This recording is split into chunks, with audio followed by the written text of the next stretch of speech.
Tanggal 27 Agustus tahun 1945.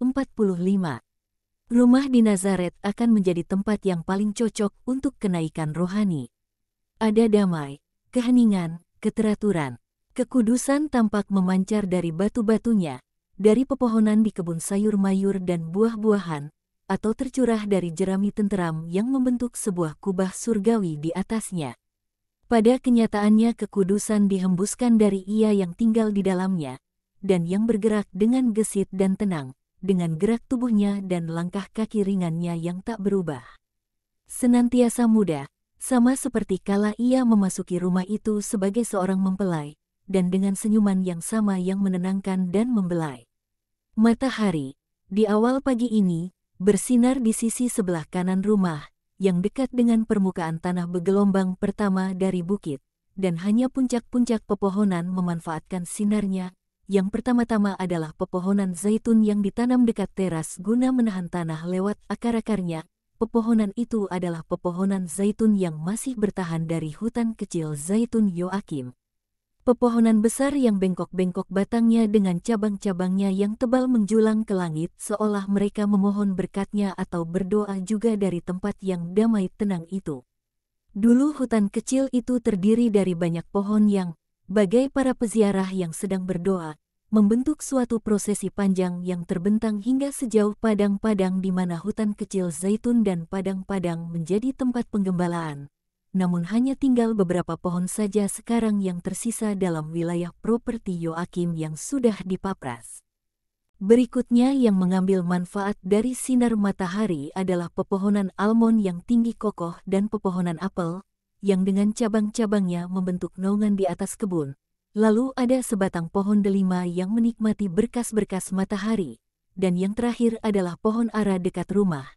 Ketika matahari sudah membelai tanam-tanaman bunga-bungaan dan sayur-mayur yang dirawat dengan baik dalam bedeng-bedeng bunga berbentuk persegi 4 dan sepanjang pagar tanam-tanaman yang ditanam di bawah pergola-pergola yang syarat buah-buah anggur. Lebah-lebah mendengung, yang bagai tetes-tetes terbang keemasan, hinggap di atas apa saja yang dapat memberi mereka jus beraroma manis. Sebatang kecil tunas honeysuckle diserbu oleh mereka. Juga pagar tanam-tanaman dengan berkas-berkas bunga berbentuk lonceng, yang namanya aku tidak tahu. Tetapi pastilah bunga malam, sebab bunga-bunga itu hendak menutup, dan harumnya sangat kuat. Lebah-lebah bergegas menghisapnya sebelum bunga-bunga itu mengatupkan helai-helai bunganya untuk tidur. Maria bergegas pergi dari sarang burung-burung merpati ke sumber mata air kecil. Dan dari sana menuju rumah, melakukan pekerjaannya. Dan meski begitu, sementara melakukannya, ia masih sempat mengagumi bunga-bunganya atau burung-burung merpati yang mendekut sepanjang jalan-jalan setapak atau terbang sekeliling rumah dan kebun sayur-mayur dan buah-buahan.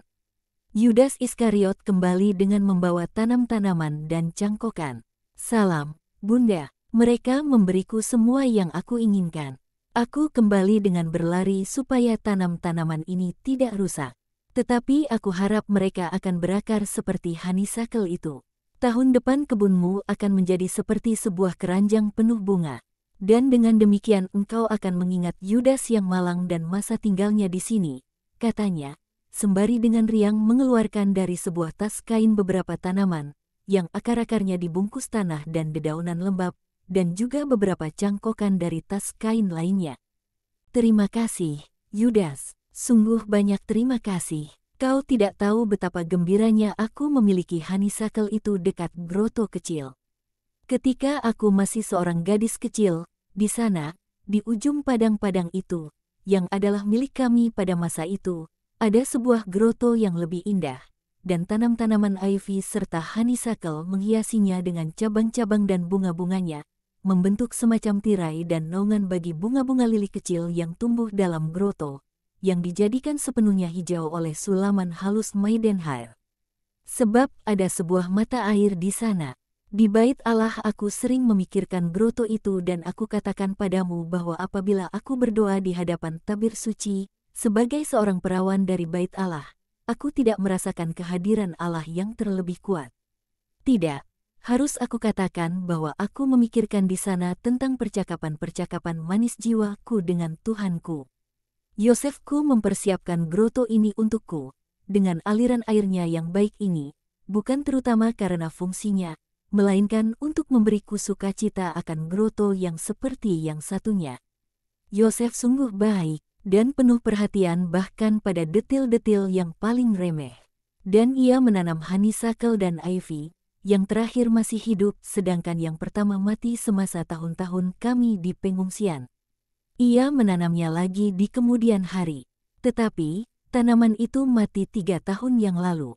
Kau sekali lagi menanamnya, dan tanaman itu sudah berakar. Lihat, kau seorang yang sangat cakap berkebun.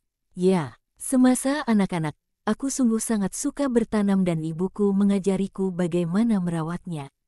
Bersamamu, Bunda, aku merasa seolah aku anak-anak kembali dan aku menemukan kembali bakat lamaku. Aku melakukannya demi menyenangkanmu. Engkau begitu baik terhadapku, jawab Yudas, sambil bekerja dengan cakap dalam menempatkan tanam-tanaman pada tempat-tempat yang paling sesuai. Dekat pagar tanam tanaman dengan bunga malam, dia menempatkan seberkas akar, yang aku tidak tahu apakah itu lili dari lembah atau bunga lainnya. Ini akan baik di sini, katanya sembari menekan dengan sebuah cangkul kecil tanah di atas akar-akar yang ditanam. Terlalu banyak sinar matahari tidak baik untuknya. Pelayan Eleazar tidak mau memberikannya padaku, tetapi aku begitu mendesak hingga dia memberikannya padaku. Mereka tidak mau memberikan pada Yosef bunga-bunga melati Indian itu. Tetapi ia melakukan pekerjaan untuk mereka tanpa memungut bayaran demi mendapatkannya untukku. Sekarang tanaman itu semakin subur. Nah, selesai, Bunda. Aku sekarang akan menyiraminya dan mereka akan tumbuh baik. Dia menyiraminya dan lalu membasuh kedua tangannya di sumber mata air. Maria menatap padanya. Dia begitu berbeda dari Yesusnya, dan begitu berbeda juga dari Yudas kala mengalami badai. Ia mengamatinya, menghampirinya dan dengan menempatkan tangan pada lengannya, ia bertanya dengan lembut. Apa kau merasa lebih baik, Yudas? Dalam jiwamu, yang aku maksud. Oh, Bunda, jauh lebih baik, aku merasa damai, dan engkau dapat melihatnya. Aku mendapatkan kesenangan dan keselamatan dalam hal-hal sederhana dan dengan bersamamu. Sebaiknya aku tidak pernah meninggalkan damai ini, ketenangan ini. Di sini, betapa jauhnya dunia dari rumah ini, dan Yudas menatap pada kebun, tanam-tanaman, rumah kecil itu. Dia menyimpulkan, tetapi jika aku tinggal di sini, aku tidak akan pernah dapat menjadi seorang rasul. Dan aku ingin menjadi rasul. Akan tetapi, percayalah padaku, adalah lebih baik bagimu untuk menjadi suatu jiwa yang benar daripada seorang rasul yang tidak benar. Jika kau merasa bahwa kontak dengan dunia mengacaukanmu, jika kau sadar bahwa pujian dan kehormatan seorang rasul dapat mencelakaimu, tinggalkanlah itu, Yudas. Adalah lebih baik bagimu menjadi seorang sederhana yang percaya kepada Yesusku, tetapi seorang percaya yang kudus, daripada seorang rasul yang berdosa.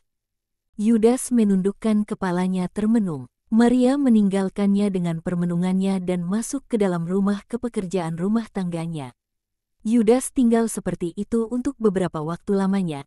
Dia lalu berjalan mondar-mandir di bawah pergola. Kedua lengannya terlipat, kepalanya tertunduk. Dia tenggelam dalam pikirannya. Lalu dia mulai berbicara dengan menggerak-gerakkan tangan pada dirinya sendiri. Monolognya tak dapat dimengerti. Gerakan tubuhnya khas seorang yang sedang kacau dengan gagasan-gagasan yang saling bertentangan. Dia kelihatan memohon dan menolak, atau mengasihani, atau mengutuk sesuatu. Wajahnya yang penuh ingin tahu menjadi menakutkan, galau, hingga wajahnya memiliki ekspresi dari saat-saat terburuknya, dan dia berhenti sekonyong-konyong di tengah jalan setapak, tinggal demikian beberapa saat lamanya, dengan wajah yang sungguh seperti setan. Dia menutupi wajahnya dengan kedua tangan dan naik ke bukit kecil dengan pepohonan zaitun, jauh dari pandangan Maria, dan dia menangis dengan menyembunyikan wajahnya di balik kedua tangannya. Hingga dia tenang dan tinggal duduk, bersandar dengan punggungnya pada pohon zaitun, seolah dia bingung. Tidak lagi pagi, melainkan di penghujung matahari yang terbenam jaya. Nazaret membuka pintu-pintu rumahnya, yang ditutup sepanjang hari karena panasnya musim panas yang menyengat. Para perempuan, para laki-laki, anak-anak keluar ke kebun sayur mayur dan buah-buahan atau ke jalanan yang masih hangat tetapi tanpa matahari, mencari udara sejuk di sumber mata air, atau bermain atau bercengkerama. Menantikan makan malam, laki-laki, perempuan, anak-anak saling bertukar salam dengan suara lantang. Mereka mengobrol, tertawa, berteriak. Yudas juga keluar dan mengarahkan langkah kakinya ke sumber mata air dengan membawa bejana-bejana tembaga. Dia diamati dan ditunjuk oleh orang-orang Nazaret dengan julukan murid dari Bait Allah, yang bagi Yudas terdengar bagai musik nan merdu.